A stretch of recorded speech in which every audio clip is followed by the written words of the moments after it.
यहाँ उपस्थित young students, boys and girls, little children, आप सबको मेरा नमन, मेरा नमस्कार।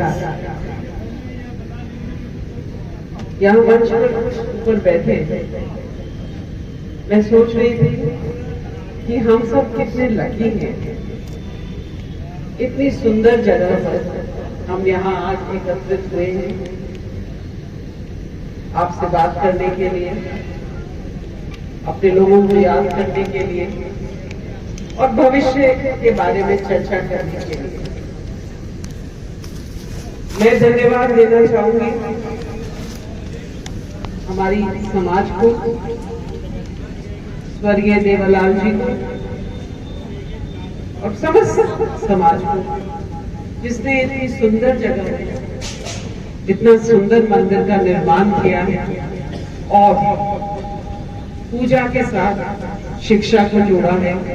यहाँ पर एक छात्रावास बनाया है और मैं देख रही हूँ पिछली बार आई थी तो कमरे कुछ कम थे, अब पूरा एक बहुत ही शानदार बड़ा विंग बन गया है।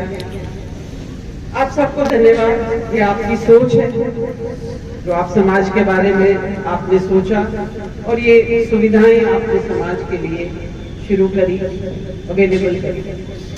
आपका धन्यवाद इस बात के लिए भी कि आपने कुछ समय पहले यहाँ पर कर्नल साहब की और 7 शहीदों की मूर्तियां, कर्नल साहब की मूर्ति लगाई और 7 शहीदों के स्मारक बनाए। कोई भी समाज, कोई भी व्यक्ति, कोई भी परिवार अगर कृतज्ञता नहीं फॉलो करता, अगर हम ग्रैटिट्यूड नहीं फॉलो करते तो हमारे अंदर कोई ना कोई कमी है। As human beings we lack good qualities. आपने इनकी मूर्तियां, कर्नल साहब की मूर्ति यहाँ पर स्थापित करके और हमारे शहीदों को स्मारक बना करके आपने हर जो व्यक्ति यहाँ पर आता है और जो यहाँ बच्चे पढ़ रहे हैं उनको आप याद दिला रहे हैं कि ये हस्तियां हुई हैं जिन्होंने समाज के लिए बहुत त्याग दिया है, बलिदान दिया है और हम रोज उन हस्तियों को नमन करें, उनसे प्रेरणा लें। मुझे पूरी उम्मीद है कि शीघ्र इसी जगह देवालाल जी की भी मूर्ति लगेगी, क्योंकि मैंने सुना कि वो हर रोज 2 घंटे स्टूडेंट से बात करने आते हैं। आप इसका मतलब समझते हैं? 2 घंटे अपने डेली जीवन, अपनी डेली एक्टिविटीज में से 2 घंटे निकाल करके उन बच्चों से जो ना आपके बेटे हैं, ना आपके सगे हैं, ना आपके संबंधी हैं, वो आपसे आ रहे हैं, बात कर रहे हैं, आपको मोटिवेट कर रहे हैं, तो कोई विशेष गुण उनमें रहे होंगे और कोई विशेष गुण आपके अंदर है तो ये लगाव बता रहा है। So we have to be grateful. हम याद रखें, कोई भी आज जो आप ये फैसिलिटीज एंजॉय कर रहे हैं कि समाज ने आपके लिए तैयार करी है, अन्य जगह पर तो हम भूले नहीं किसका योगदान रहा, कौन हमारा हमको नर्चर कर रहा है। आरक्षण की लड़ाई आज आपको, आज यहाँ पर अन्य समाज से भी बच्चियां हैं, बालक हैं, पर क्योंकि ज्यादातर भोजन समाज से है तो विषय हमारी समाज के बारे में ज्यादा आ रहा है। You have to bear with us. आरक्षण की लड़ाई और आपको परिणाम स्वरूप 5% को आरक्षण मिल रहा है। ये कोई आसान काम नहीं था। किस तरह से ये लड़ाई लड़ी गई? आसान वो था जो आप ओबीसी में आ गए और जहां आप कुछ ले नहीं पाए, ये बहुत कठिन था। और कर्नल साहब तो आपके लीडर थे, इसलिए आप सब उनका नाम जानते हैं, पर अनगिनत लाखों, सैकड़ों, हजारों लोगों ने इस मूवमेंट को गति दी, अपना समय दिया, अपना घंटों बैठ करके भोजन बनाया। अपने पीहर से, जिस गांव में आंदोलन होता था, मुझे बताया गया है कि उस गांव की लड़कियों को अपने ससुराल से पीहर बुला लेते या वाइस वर्सा, वो व्यवस्था में पूरा सहयोग थे। तो हम समझे, मैं आज इन बातों को याद इसलिए कर रही हूँ और आपसे शेयर इसलिए कर रही हूँ, बहुत बड़ा योगदान रहता है। Thousands of people have worked to give you the benefit of 5% membership.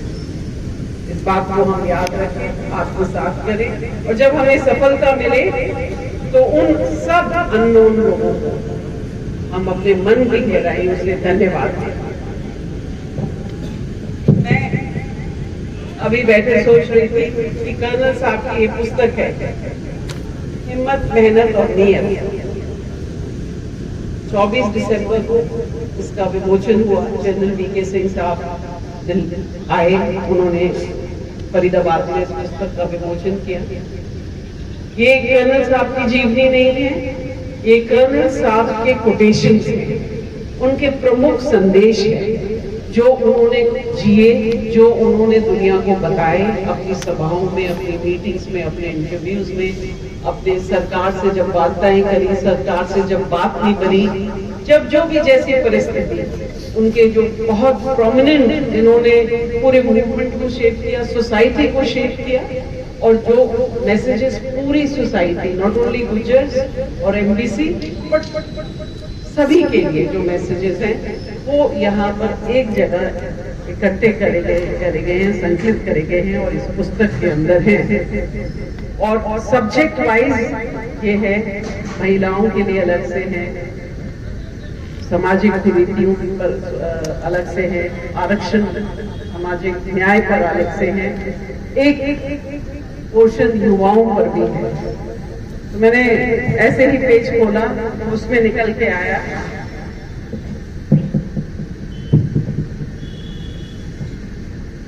युवाओं को भाषणबाजी की जरूरत नहीं है, युवाओं को हमारे अनुभव की जरूरत है। तो मैं आपसे कोई भाषणबाजी नहीं करूंगी, मैं अपने अनुभव आपसे शेयर करूंगी। ये सत्य है कि मेरे दो इंट्रोडक्शंस हैं। मैं कर्नल साहब की पुत्री, मैं अब एक्स IRS भी हूँ।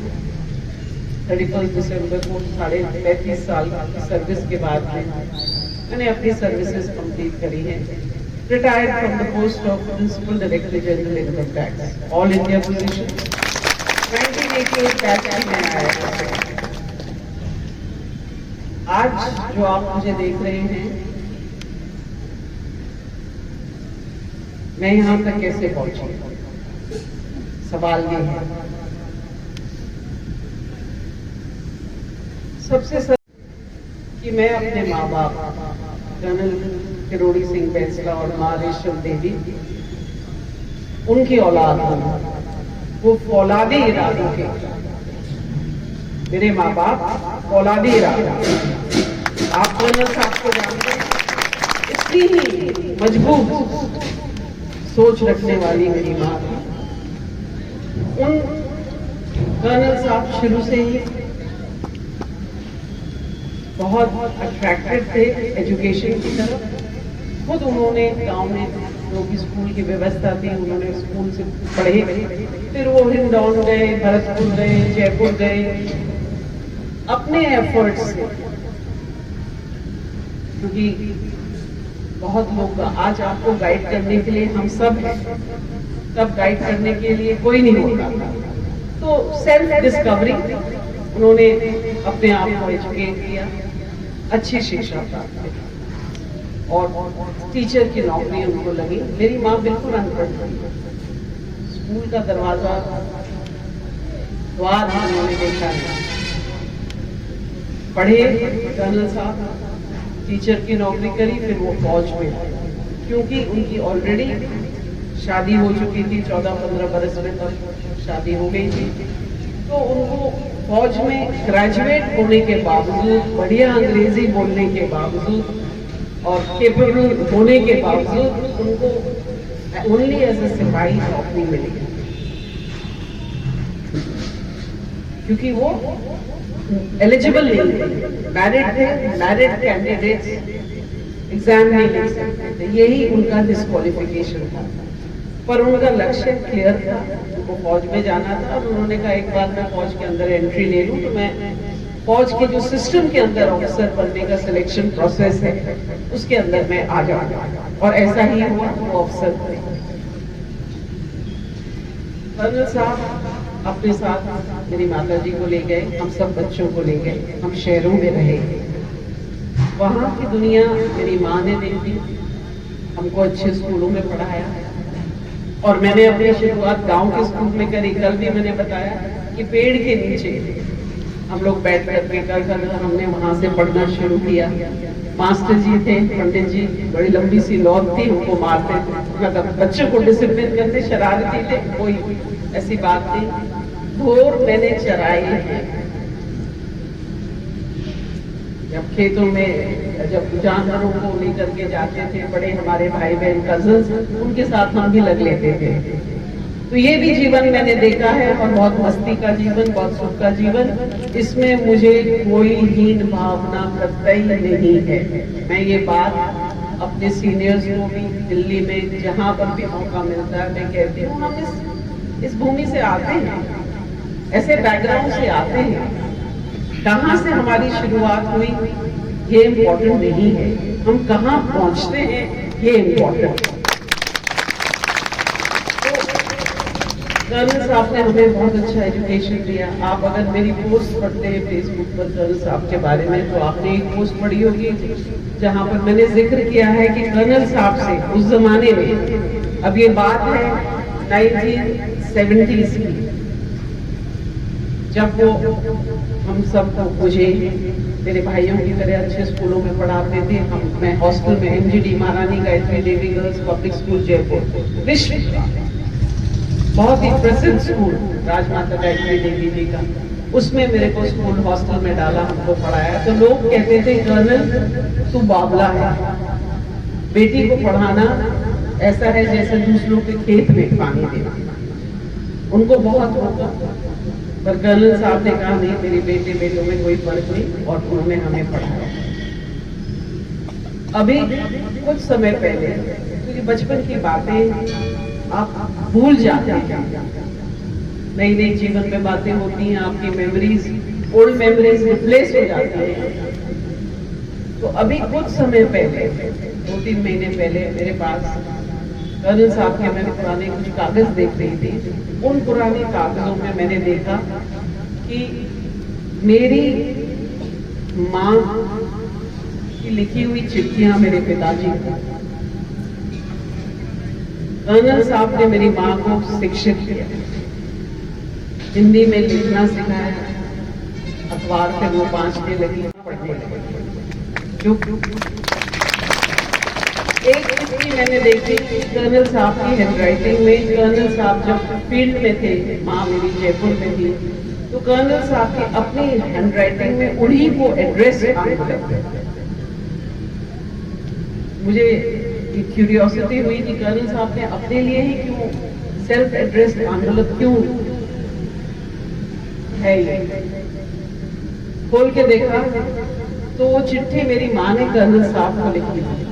कर्नल साहब जानते थे कि मेरी पत्नी मात्राओं की गलती करेगी तो मैं तो समझ जाऊंगा, पर अगर वो खुद एड्रेस लिखेंगी और गलती करेगी तो एक चिट्ठी मेरे पास नहीं पहुंचेगी। तो उन्होंने अपने सॉल्यूशंस भी निकाले और माँ को शिक्षित किया, हम सबको बराबरी का एजुकेशन दिया। मैंने सिविल सर्विसेज क्वालिफाई करे, ये मेरी कोई विशेष उपलब्धि नहीं है, क्योंकि मेरे को वो सारी सुविधाएं, अच्छा एजुकेशन मेरे पिता और माँ ने मुझे दिया, तो मुझे तो क्वालिफाई करना ही था, मेरे पास कोई ऑप्शन ही नहीं है। हाँ, मैंने अपने सर्विसेज ठीक से करी, ईमानदारी, हिम्मत, मेहनत और नियत, इनको फॉलो करके मैंने अपना पूरी सर्विसेज दी, देश के लिए अच्छा काम किया। अपने डिपार्टमेंट के अच्छा काम किया, अपने लिए अपने विभाग में नाम कमाया, वो मेरी उपलब्धि हो सकती है। पर because of the good education given by my parents, मुझे तो लाइफ में सक्सेसफुल होना ही है। अब बात आती है आपके, आप लोग जितने भी यहाँ पर यंग स्टूडेंट्स बैठे हुए थे, सब के सब कुछ इसी बैकग्राउंड से आए। थोड़ा बदलाव हो गया होगा पिछले 10-15 बरसों में, 20 बरसों में, थोड़ी इकोनॉमिक कंडीशन इंप्रूव हो गई होगी, पर अभाव आपके घरों में भी होगा, आप उससे डील कर रहे थे।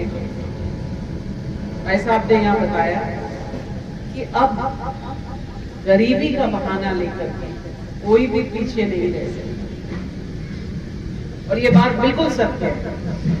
जिसके अंदर कुछ करने की इच्छा हो, आगे पढ़ाई करने की, प्रोफेशनल कोर्स करने की, एम्प्लॉयमेंट लेने की, कॉम्पिटिटिव एग्जाम्स में आने की, कोचिंग लेने की, सरकार भी आपको सुविधाएं दे रही है, समाज भी आपका हाथ थामने के लिए बिल्कुल तैयार है। तो ये आपको डिसाइड करना है कि आप क्या कर सकते हैं, और ये पूरी ईमानदारी से आपको करना है। आप अपने आप को बहलाइए मत। हम दुनिया में सबको बेवकूफ बना सकते हैं, थोड़े समय के लिए, लंबे समय के लिए, पर अपने आप को बेवकूफ नहीं बना सकते। हमारी क्षमताएं क्या हैं, हम किस मेहनत से, कितनी मेहनत से पढ़ाई कर रहे हैं, हमारे अंदर वो लगन, वो फायर इन द बेली, वो जुनून है या नहीं किसी भी चीज को प्राप्त करने के लिए, ये हम स्वयं जानते हैं। तो आपको अपने प्रति, अपने लक्ष्य के प्रति ईमानदार बनना है। एम हाई, ऊंचा एम रखिए, पर उस ऊंचे एम को एक पत्थर की लकीर नहीं मानना। आपने प्रयास कर लिए, पूरा अपना समय दिया, वहां तक नहीं पहुंच पाए, तो उससे नीचे आ जाए, एंट्री ले लीजिए, आपका कॉन्फिडेंस बढ़ेगा, आप में हिम्मत आएगी। ईश्वर और विजय के उदाहरण दिए थे डॉक्टर साहब ने, बिल्कुल क्लासिक एग्जाम्पल से। उन्होंने नीचे से शुरुआत करी और निरंतर हर साल they kept improving. You also, अगर आपको लगता है मैंने 2 साल 3 साल लगा दिए हैं, मेरे को सक्सेस नहीं मिल रहा, रिट्रैक्ट, एक कदम पीछे चले जाइए, जो आपको मिल रहा है उसको ले लीजिए, और फिर वहां पहुंच करके ट्राई। That is something. एक सेफ्टी नेट हमेशा होना चाहिए। अगर आप आईएएस की तैयारी कर रहे हैं, बहुत हाई 14-15 लाख लोग अब अप्लाई करते हैं, प्रयास करिए, कोई कमी नहीं छोड़िए मेहनत में। लोगों से, बच्चों से, और जो सक्सेसफुल रहे हैं और जो कम्पीट कर रहे हैं उनसे कम्युनिकेट करिए, कनेक्शन बनाइए, keep getting informed and keep trying. But if you are not successful, subordinate exams को देखिए, वहाँ एंट्री लीजिए, सर्विसेज ज्वाइन करके, कोई एसएससी क्वालिफाई करके अगर इंस्पेक्टर बन जाता है, उसको मौके मिलते हैं। जब आपने कोई सर्विस ज्वाइन कर ली तो आप आगे ट्राई कर सकते हैं, सरकार आपको अलाउ करती है, यू कैन कीप ट्राई। लड़कियों के लिए आप लोग सब कोई ना कोई फ्यूचर अपने लिए देख रहे हैं। क्या बनना चाहती हैं आप? कैन समबडी टेल मी, क्या है आपका एम? किसकी तैयारी कर रहे हैं? Teachers is a very good profession, बहुत अच्छा प्रोफेशन है, गर्ल्स के लिए बहुत अच्छा है। और आप लगातार शिक्षा से जुड़े रहते हैं और ये ऐसा प्रोफेशन है कि आप अपनी पारिवारिक जिम्मेदारियां भी संभाल सकते हैं और अपना काम भी कर सकते हैं। पर मेरी हर लड़की को ये मैसेज है कि हर लड़की शुड बी फाइनेंशियली इंडिपेंडेंट। आर्थिक रूप से लड़की को आत्मनिर्भर होना चाहिए। अगर उसकी नौकरी होगी, चाहे वो सरकारी हो या प्राइवेट, कैसी भी हो, सरकारी हो तो बहुत ही अच्छा, क्योंकि उसके साथ में सिक्योरिटी है। आपके पास फाइनेंशियल इंडिपेंडेंस होनी चाहिए और लड़कियों की फाइनेंशियल इंडिपेंडेंस के साथ में लड़कों को मेरा सजेशन है, अभी तो आप यंग हैं, जॉब्स के लिए ट्राई कर रहे हैं, जब आपका समय आएगा शादी करने के लिए, try and marry working girls. अगर आप वर्किंग गर्ल प्रेफर करेंगे तो आप ये दहेज की कुरीति है, इससे बच जाएंगे। कोई बहुत अच्छी प्रैक्टिस नहीं है। वर्किंग गर्ल्स हमेशा उनकी अर्निंग्स फैमिली को सपोर्ट करती हैं, परिवार को सपोर्ट करती हैं। वर्किंग गर्ल्स बैलेंस्ड होती हैं, सबके साथ चलती हैं। बहुत सारी तारीफ मैं वर्किंग गर्ल्स की कर सकती हूँ, ऐसा नहीं कि जो घर में रहती है वो तारीफ के लायक नहीं है, वो भी बहुत तारीफ के लायक है। पर वर्किंग गर्ल्स का वर्किंग होना बहुत जरूरी है। और एक समय आएगा जब लड़कियां लड़कों को बहुत पीछे छोड़ जाएंगी, ये हमें देखने को मिल रहा है। तो जब आप पीछे ना रहें, इसलिए लड़कियों का हाथ, वर्किंग गर्ल्स का हाथ पहले से ही थामा। कर्नल साहब हमेशा कहते थे हमारी कौम को, आप किसी से कम नहीं।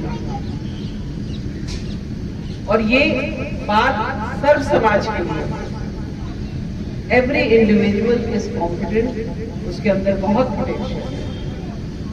आप अपने आप को किसी से भी कम मत मानिए। देखिए, दुनिया में सबको बराबर की अपॉर्चुनिटीज नहीं मिलती, सब IIT में नहीं जा सकते। पर अगर आपके अंदर कॉन्फिडेंस है, अगर आपके अंदर हिम्मत है, अगर आप मेहनत करते हैं, आपकी नीयत साफ है, तो आप IITian से कम नहीं है।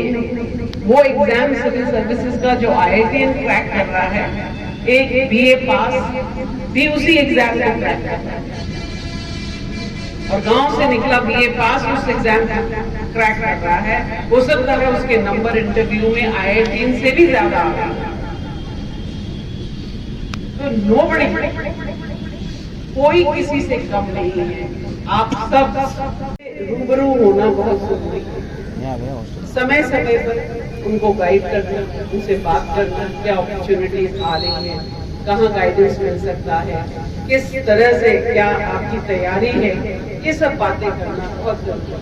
आज डॉक्टर साहब लंबे बोले, आप सबको लगा कि डॉक्टर साहब लंबे बोले, पर डॉक्टर साहब को समय नहीं मिलता आपसे इंटरैक्ट करने का। आज मौका मिला, आज उनके पास कितनी सारी बातें थी आपको बताने की, और आपको ये बातें ग्रहण करनी। आई साइट, कोई आपके घर में आपको आई केयर के बारे में बता रहा है, you are blessed to receive this guidance. इसी तरह से समाज के जो लोग, सीनियर, आप सब रिटायर्ड पर्सन्स, मेरे जैसे लोग, जरूरी है कि हम समय समय पर आपसे इंटरैक्ट करें। यूथ का हाथ थामे। आपने कहा ना कि हायर सर्विसेज